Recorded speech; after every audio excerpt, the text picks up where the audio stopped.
ఓం బ్రహ్మదేవాయ నమః. నిస్సందేహంగా మహాబలశాలివే. నా సోదరుణ్ణి వధించిన విష్ణుగా జీవించే ఉన్నాడు.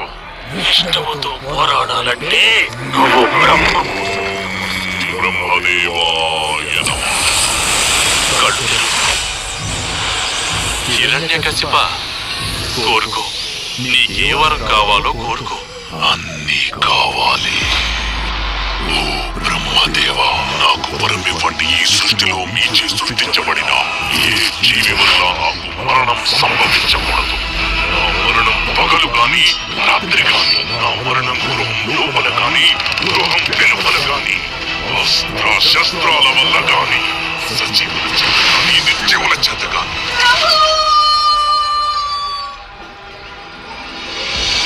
సమస్తం అంధకారబంధురమైనప్పుడు అక్కడ మళ్ళీ కాంతి పుంజం జనిస్తుంది. ప్రహ్లాద, మన నోటి వెంట కేవలం హరినామం మాత్రమే రావాలి.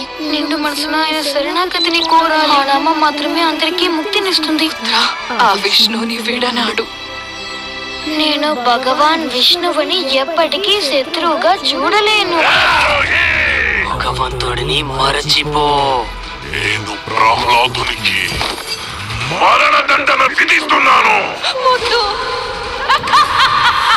మనమంతా అసురులం.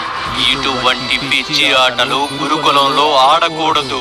ఆయన ఎలా కోరుకుంటే అలా నాతో వ్యవహరించగలరు. ఎందుకంటే ఆయన ప్రతి పరిస్థితుల్లోనూ నా స్వామియే. నిలవతలే, ఈ రోజే తేలిపోవాలి. ఆ ఇద్దరిలో పిరికి నక్క ఎవరో, సింహం ఎవరో.